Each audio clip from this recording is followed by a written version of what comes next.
자,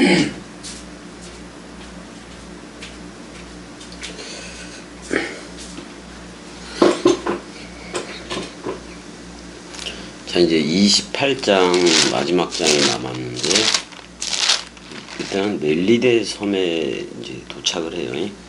그러니까 우리가 구조된 후에 그랬어요. 여기서 디아소텐테스 구원을 받은 후에 그런 말인 건데, 그 섬 이름이 뭐였냐면 멜리데 그렇게 돼 있어요. 이건 피난처라는 말이에요. 피난처라는 말. 그러니까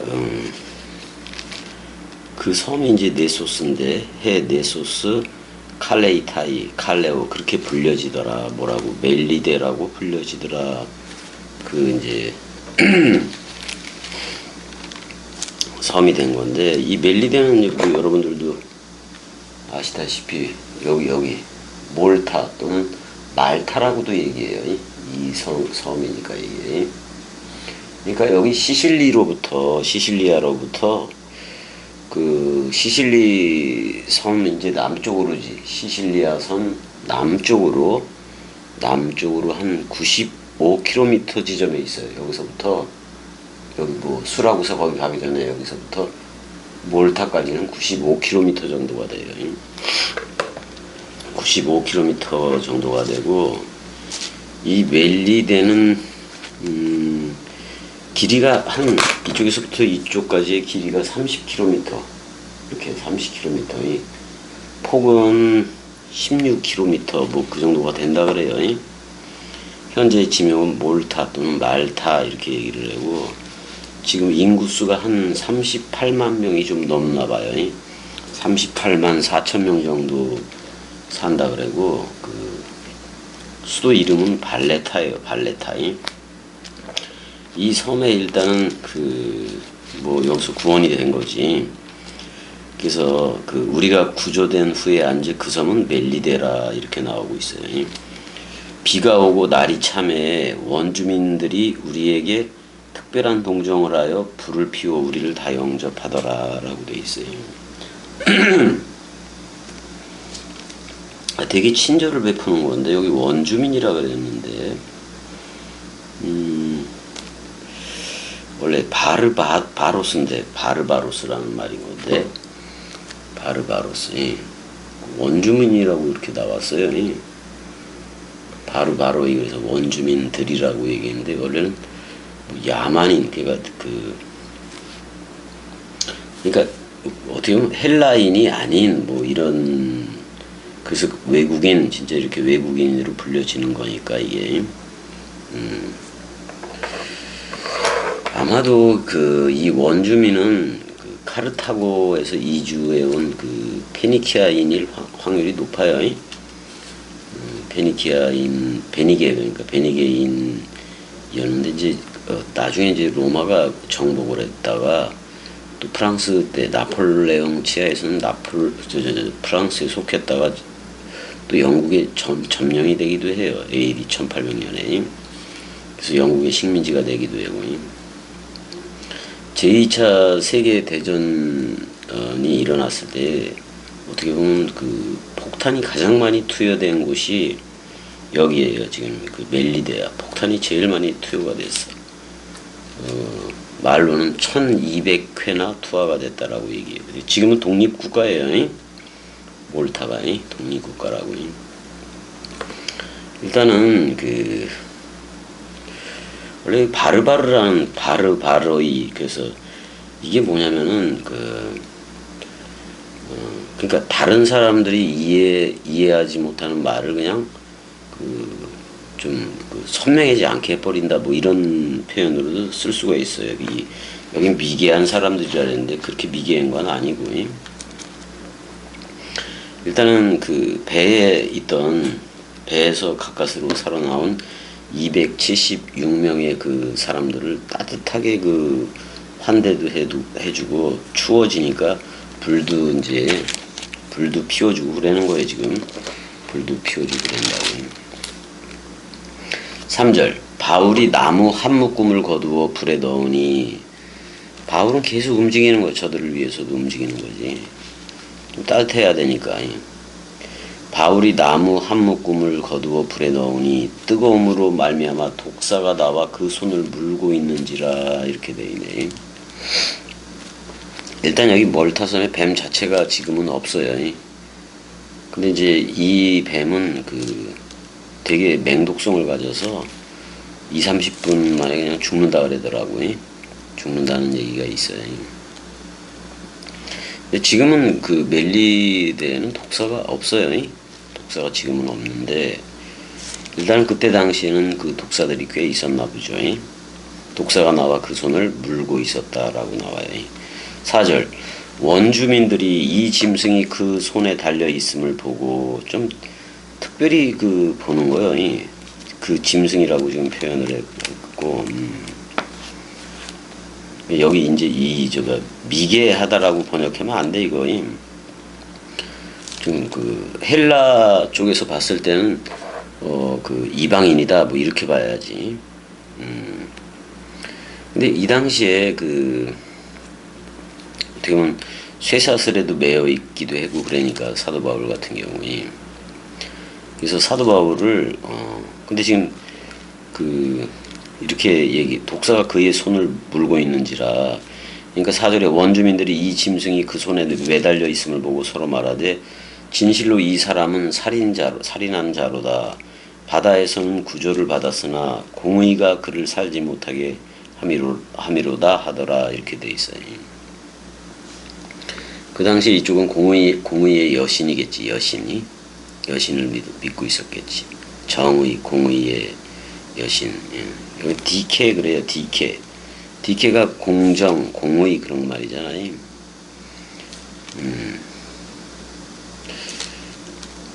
그러니까 지금 정의라는 걸 이게 여신 비슷하게 지금 섬기면서, 그러니까 여신이 공의가 그를 살지 못하게 함이로다 이렇게 됐어요. 그러니까 어떤 아테네 사람들처럼 걔네들도 제우스니 뭐 그게 전부 다 추상적인 개념이잖아요. 근데 여기 원주민들이라고 하는 얘네들도 정의를 갖다가 정의의 여신 이렇게 보고 있는 거예요. 그냥 그렇게 보고 있는 거예요. 추상적이지. 그러니까 여기도 실체적이 아니라. 근데 바울이 그 짐승을 불에 떨어버림에 조금도 상함이 없더라라고 나와요. 근데 6절에 그들은 그가 붙든지 혹은 갑자기 쓰러져 죽을 줄로 기다렸다가 오래 기다려도 그에게 아무 이상이 없음을 보고 돌이켜 생각하여 말하되 그를 신이라 하더라 라고 얘기를 하고 있어요. 6절에 일단은 부어오르든지 뭐 죽든지 뭐 이렇게 되어져야 되는데 아무 저기가 없으니까. 그래서 그를 데오스 신이다 이렇게 부르고 있었다 그런 말이잖아, 사도 바울을. 쭉 이야기가 전개가 돼요. 이 섬에서 가장 높은 사람 보블리오라는 말이 평민이라는 말이기도 해요. 근데 가장 높대 보블리오라 하는 이가 곧 그 근처에 토지가 있었다. 그가 우리를 영접하여 사흘이나 친절히 머물게 하더니 그렇게 나와요. 이 보블리오도 이게 보블리오라고 여기 나왔지만 로마식 이름이에요. 원래는 로마식 정식 이름이 파블리우스 이렇게 부르면 될 거예요. 최고 지도자는 프로토스 맏아들 개념이기도 한 거고요. 아무튼 보블리오 평민이라는 근데 가장 높은 사람이라고 나오니까 근데 되게 친절하게 했다 그런 말이잖아. 8절 보블리오의 아버지가 열병과 이질에 걸려 누워 있거늘. 이제 의학적인 용어지 누가가 쓰는 거니까. 여기서 열병이라는 말을 퓨레토스라 해서 불이 들어가요. 불이 들어간 존재 그런 말이야 열병이. 그 다음에 이질 이거 학질이라 그러기도 하던가 이걸 이질. 경희도 어렸을 때 이게 좀 걸렸었는데 열이 고열이 나죠 이게. 이질에 걸려 누워 있거늘 바울이 들어가서 기도하고 그에게 안수하여 낫게 하매 그랬어요. 이들한테도 말씀 원뜻을 전해줘야 되는 건데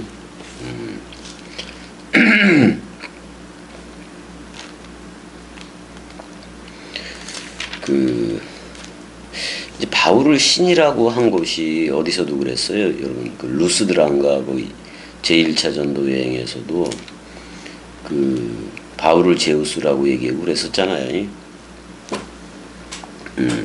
아니 바울을 참 말하는 자로 알고 그 다음에 바나바를 제우스로 알고 그랬었잖아요. 그 오히려 사도 바울하고 바나바를 섬기려고 그랬잖아, 신으로. 근데 그 루스드라에서도 그런 일이 일어났었는데 여기서도 뱀한테 독뱀한테 물렸는데 죽지 않으니까 그냥 신이다 이렇게 막 해고 그러네 애들이. 뱀에게 물리는 것을 보고 이제 죽지 않고 그러는 걸 또 뱀에게 물렸으니까 쟤는 살인자다 이렇게 생각하는 것도 미신적이고, 근데 죽지 않았기 때문에 신이라고 불러준다는 것도 미신적인 거고, 세계 기독교적인 거지 그게 전부 다. 일단은 그 보블리오의 부친이 이렇게 열병과 이질에 걸려 있는데 그걸 고쳐줬어요. 그 낫게 해줬다. 근데 뭐 그것도 있겠지만 누가도 의사잖아요. 의사니까 바울과 누가가 같이 고쳤다고 보면 좋은 거고. 9절 가보자고요. 이게 멜리데와 그 지중해 연안에 그 유명했던 유행병이 있는데 그게 바로 말라리아 열병이야. 이 모기에 의해서 그렇게 되는 거예요. 이게 뭐야? 그 이질은 뭐 설사를 그렇게 해야 돼. 어렸을 때 보니까 열도 계속 높아져서 생명의 위협까지도 이렇게 생기고. 근데 일단은 얘네들을 그 안수해서 낫게 했다. 사실 우리는 그냥 이런 거 고대하지 말자고요. 그냥 안수했다라면 말씀을 넘겨준 거고 저들도 말씀 화가 되는 거이. 말씀 사랑화 되어지는 거. 그 고침으로 전부 다 알아들으면 될 거예요. 근데 이름으로 섬 가운데 다른 병든 사람들이 와서 고침을 받고 그랬을 때 누가도 의사니까 같이 그걸 했을 거란 말이에요. 그런데 이제 후한 예로 우리를 대접하고 떠날 때 우리의 쓸 것을 배에 실었더라라고 얘기를 해요. 그래서 그 11절 그러니까 석 달을 지낸 거예요. 11절 석 달 후에 우리가 그 섬에서 겨울을 난 알렉산드리아 배를 타고 떠나니 그 배의 머리 장식은 디오스 구로라 이렇게 돼 있어요. 디오스 크로이스라는 말인데 이게 제우스의 쌍둥이 아들을 얘기해요. 제우스의 쌍둥이 아들인데 이건 하늘의 그 쌍둥이 별을 얘기하기도 하는데 이게 이제 항해를 지켜준다 그래서 그 당시에 배들 그 무역 배들은 그 디오스 구로 그 쌍둥이 제우스의 아들 쌍둥이를 이렇게 앞에 그 새겨 놓던지 그림으로 그렇게 달고 다니고 그랬어요. 그래서 이제 일단은 멜리데에서도 어떻게 보면 저들이 성도가 됐다고도 봐야지. 3개월이면 3개월이면 충분히 전에 그리스도인.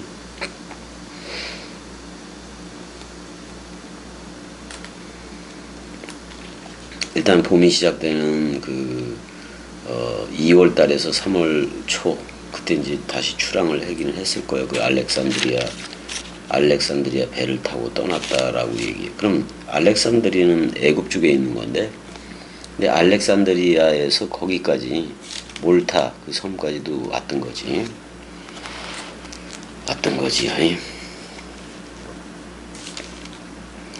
아무튼 후한 대접을 받았네. 그래서 이제 알렉산드리아 배를 타고 떠나니 그 배의 머리 장식은 디오스구로라 제우스의 그 쌍둥이 아들을 얘기하는데 이게 디오스구로이 이게 뭐냐면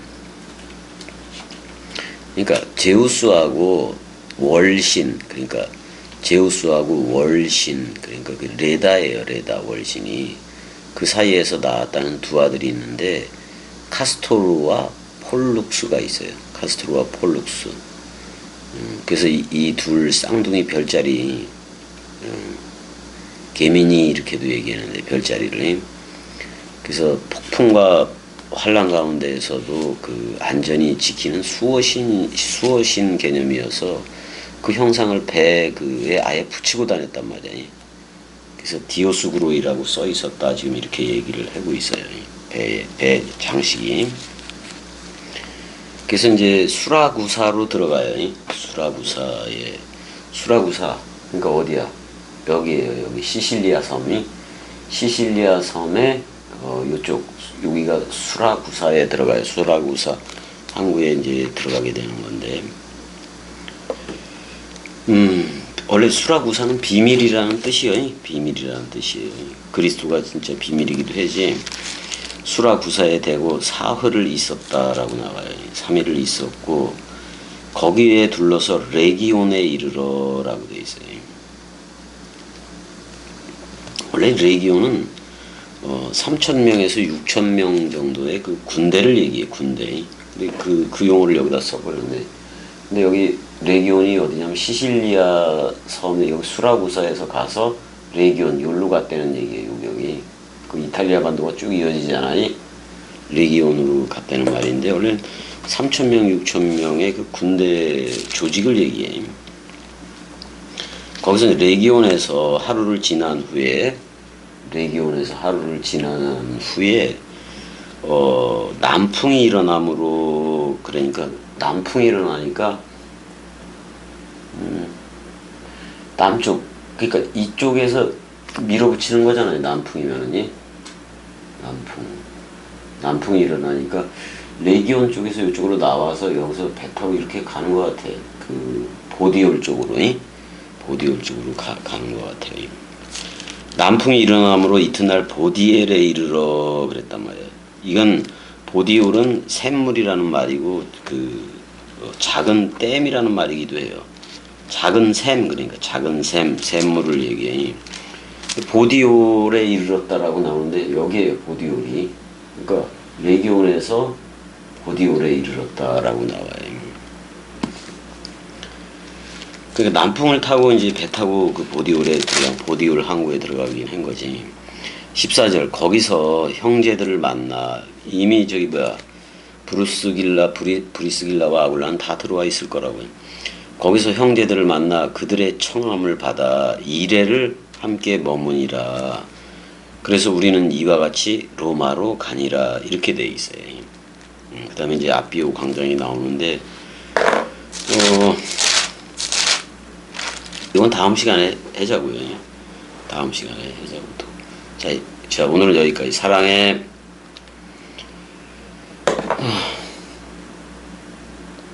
사랑한다고. 자, 여기까지.